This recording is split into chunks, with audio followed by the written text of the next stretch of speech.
The Bad Batch finale parts 1 and 2. We're talking about it right now. Come on inside.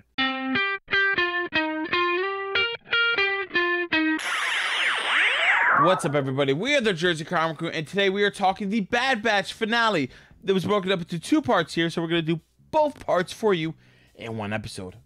So this is your spoiler warning, guys. We're going to talk about the events of the last 2 episodes, obviously, for our reaction. And Chris, I gotta say, so one thing I really did like in this episode, that like Crosshair kind of did turn turncoat, like, which I wanted, but like also wasn't, like the inhibited ship wasn't there, but he still wanted to be a part of the Empire, which I thought was kind of weird, because it's like, oh, you're kind of having your cake and eating it too. He's a bad guy / good guy. He tried to help them out, and at the end he still didn't want to do it.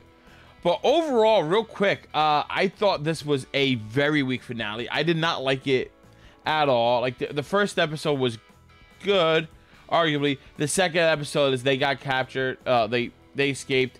They're underwater. They're trying to escape. They escaped. And then we see Nalase going with the rest of the Empire, right? Like, to me, this felt like a mid-season finale if they were doing that kind of stuff here. I just thought it was very weak. Kind of like put a damper on the whole show as a whole for at least the first season. And it leaves me saying, like, oh, I hope season 2's better, because, like, this wasn't that great. And now it made me feel like, oh, this is just a filler Star Wars series instead of, like, this bigger-than-life bombastic thing, which I kind of thought they were gearing up towards. Yeah, no, I agree with you in a lot of ways. I kind of think my first thought was when we got done with this episode today, the finale was today, and I ended it and I was like, okay, first off, loved AZ. Oh, the robot was great. Droid MVP of the year. Yeah. And number 2, I was also disappointed at how this finale ended. I know there's a whole situation where, like, as fans, we need to keep our expectations in check. You know, I wasn't expecting Ahsoka to show up or Vader or any of these characters. We mentioned them, of course, because that would be great. But realistically, you know, maybe a Rex or somebody, or maybe an interesting situation that caused an unforgivable choice or something like that. I felt this arc could have been any arc within the season. Correct. Right? It felt like any other 2-episode arc. It didn't feel necessarily special besides, you know, seeing Kamino destroyed, which is crazy because it's so penultimate within this entire franchise.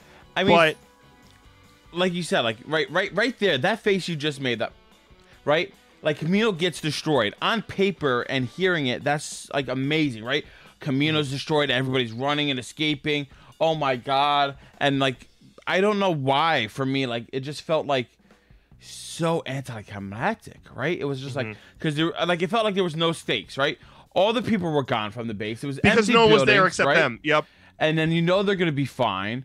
I mean, we had a moment where Crosshair and AZ might have, like, one of them might have got lost, but they both saved each other throughout the 2-episode arc. One at one point, one at another point, and like, it was cool visually to see, but like, it just didn't hit for me. And I think it was just the writing. I think there was no stakes, like you said. Like, we didn't worry about any of the people getting out. Like, I think it would have been better if, like, you had some of the science brigade there.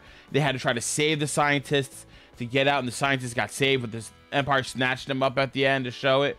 Like, the Empire was like a villain force here, but they really weren't. And I understand this 2-episode arc was more focused on Crosshair, right? What Crosshair and the Bad Batch was going back and forth. But again, like I said, they kind of had their cake and eat it too, because, like, he was like, oh, my inhibitor ship is gone.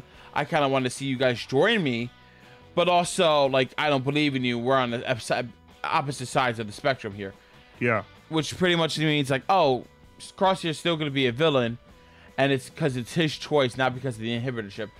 And it's, like, cool, but, like, that could have been something down the line you could have done, maybe. And even if you did it down the line, I think build up the moment a little bit, because, like, the moment was here and that happened, and it just fell flat. And I don't know whether it was because of the pacing or the story writing, or just because, like, there were no stakes. But like I said again, yeah, I think it's because, I think what you're feeling is the same thing I'm feeling. I think it's because it doesn't move the plot forward. Yeah, right. I think that's what it is. I think, you know, like you said with Crosshair, you have the first episode. He's got Hunter.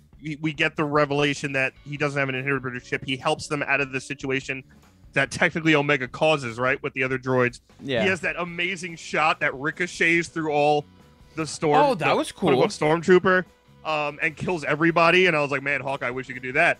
but like he has that cool like bullseye type shot, and from there we get the revelation stuff about like, you know, hey, this is where you guys were created. I've been here. We get confirmation Omega's older than them, which is a huge thing. That was cool. But it's kind of glossed over by the situation of their sinking. So it's, yeah, everything that major happens, it's perfect word. It was glossed over, right? Like at the end, like what happened? We find out Omega's older than them and she knows some stuff. Okay, glossed over, and they didn't really hit that point home. It doesn't really mean anything to the story. Crosshair, we know, Crosshair, we know, is wants to join the Empire for his own sake, not because of the Inhibitor chip. Is a dick to be a dick at this point? Doesn't really an odd change. Character Yeah, choice. it doesn't really change the story. It doesn't move the plot forward. The Empire, we already know, was taking the base and moving them to their own secret facility. We just saw that here. Kamino gets destroyed. Okay, that's pretty big, right? That the Kamino got destroyed. But at the end of the episode, again, like they rescued Hunter, they're on their way, and there's no like looming threat. There's nothing to resolve. Like the show could end at this, and nothing would be different, right? Except for like, oh, I wonder what happened with Omega and the Bad Batch, right? Like, yeah. There's nothing there. Nothing entices me to watch season 2. I'm going to because I'm enjoying Star Wars content and I'm falling more in love with the lore by watching this kind of stuff, especially with like you teaching me like all about the Easter eggs, just tying to the comic books, reading a comic book here and there, which is great. Yes, you're drawing me to the dark side of the dark side. Right? Literally, I'm blue and he's red, right? He's dragging me to the dark side. But like, do it. As like a casual fan, I don't know if I could recommend if I could recommend the show to a casual fan, or two, if I can say, hey, trust me, it gets better in season 2, because I haven't watched season 2 and there's nothing to be like, oh my god, we just saw like they're making new clones, like I have no idea what this is, we gotta see what it is, or like some new project they're working on. Like they didn't tease anything. Their big tease for season 2 is Nala Se going to work with somebody else and she has the same patch as the guy from Mandalorian. I'm like, that's not enough for me. Like that's too deep cut of a tease. We need something right in my face. Like, show me a lightsaber. Not a lightsaber, but like I need something that big to draw me to season 2, which they did not have. Yeah, it's kind of falling under this, like it hasn't moved the plot forward, and I know I just said that, but you're absolutely right, where you have Crosshair is still just going back to the Empire because for some reason he has delusions of grandeur and thinks that he's going to be like this epic trooper, which may or may not be like a societal thing that they're throwing in there about like certain people not being untouchable with the way they think or something like that. And you got to let people make their own decisions. You can't force people to make decisions. And the other side of it is, you know, the Bad Batch just went through hell, right? They just got Hunter back from this hellscape and Kamino's, you know, destroyed and it's underwater and it's like the Poseidon Adventure. You have them getting back to the ship and it's like, what are they just going to go back to Sid and do more missions now, right? So like, right there, there's no leap ahead into there's no direction, or there's no direction. That's there. what it is. And who knows? Like this could be a situation where, hey, it's an animated series. Regardless, it has to take a backseat to all of the live action properties, right? Yeah, so there could be a situation there where it's like, hey, we want to do this, can't do that. This is going in this live action thing, or this is gonna have like this storyline or this character is gonna connect here and here.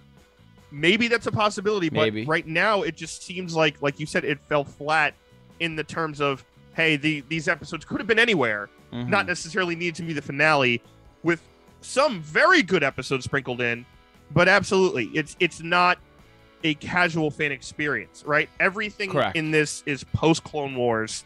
You got to know the Clone Wars. You got to know some Rebels as well. It's not as casual as, let's say, getting into Clone Wars is, or getting into Rebels, or like Mandalorian, very casual. Anybody could watch that. Exactly. But like this show, this finale showed me, and just hearing you talk, like direction. This series has a lack of direction, and I think that's why a lot of people rate it like mediocre or average, because it's like, besides them trying to get their friend back, like Crosshair, they don't really have a goal. They're just kind of going with the win and reacting to it. They're all reacting. There's no pro action or pre, whatever that word is. They're reactive, not proactive. Proactive. Thank you. Isn't that tough acting? Isn't that yogurt? Isn't proactive a yogurt? No, that's Activia, isn't it? Activia. No, isn't Proactive is the acne cream. Oh, it's yeah. That you see at like 3 o'clock in the morning. I knew it was a creamy substance. I didn't know if you eat it or you put it on your face. He's just hungry. I am. Rob's hungry. It's like, yeah, no, not All right. yogurt. But overall, it was cool to see Kamino explode. The series is enjoyable, especially for your diehard fans. For you casual fans, if you haven't jumped on the bandwagon yet, I mean, it's worth a watch if you have nothing else to watch. But the issue with today's content is that there's so many different things that people have to catch up on. I don't know if this beats out some of the things you haven't watched. Like if you're behind the Disney Plus or some movies that are out there. Guys, we want to know your thoughts down in the comments below. What you thought of the Bad Batch finale and what you think of the series as a whole. And are you ready for season 2? And guys, thanks so much for watching. Give us a thumbs up, like. It really helps the channel out a lot. Make sure you subscribe if you're new. Turn on the notifications. You don't want to miss any more videos we have. Bad Batch is over, but there's still so much work to be done for me and Rob. Yeah. And as always, make sure to check us out on our social medias, Instagram, Twitter, @Jersey Comic Crew.